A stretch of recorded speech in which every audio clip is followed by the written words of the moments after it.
Hi, I'm Dr. Alana Smolkin for healthcareforpets.com. I'm here to talk to you a little bit about holistic care and what does that even mean?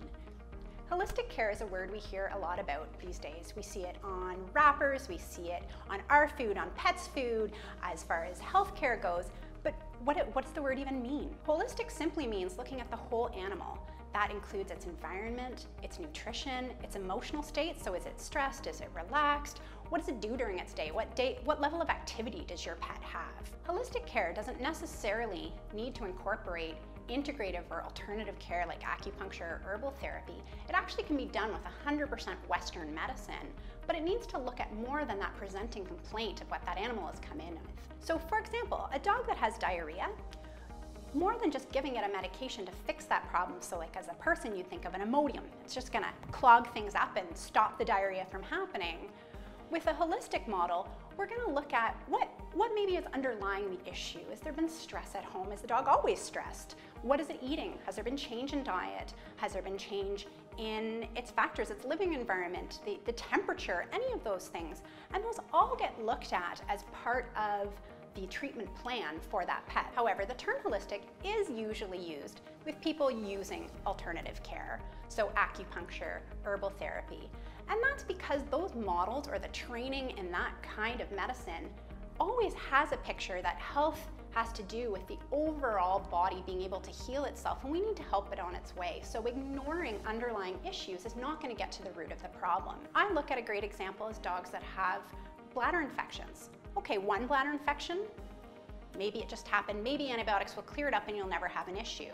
But if a dog keeps coming back to me and has had a second or a third, why? Yes, there can be medical reasons. So does it have a stone? Does it have a polyp or a mass in its bladder? Certainly, possibly. But also, is it stressed? Could there be a stress element to this that we can help correct?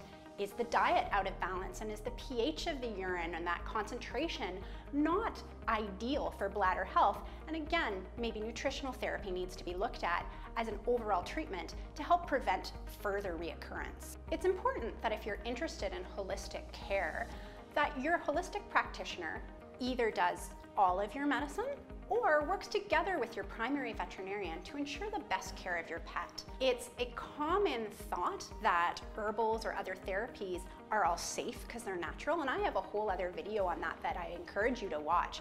But basically, these natural remedies can interfere or interact with other medications that your pet is on.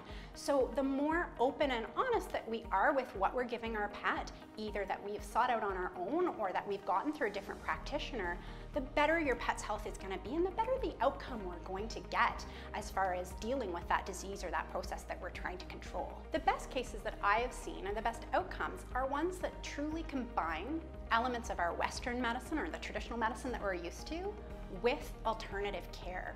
We've seen some great outcomes, as far as cancer care and decreasing side effects from chemotherapy or traditional treatment, as well as treating things like diarrhea, treating arthritis, treating complex problems. We can have great success where we have limitations sometimes with just traditional medicine, and it can only get us so far. Sometimes the addition of some of this integrated care can really see further improvement for your pet. Because what's most important to us is your pet's health, here at healthcareforpets.com.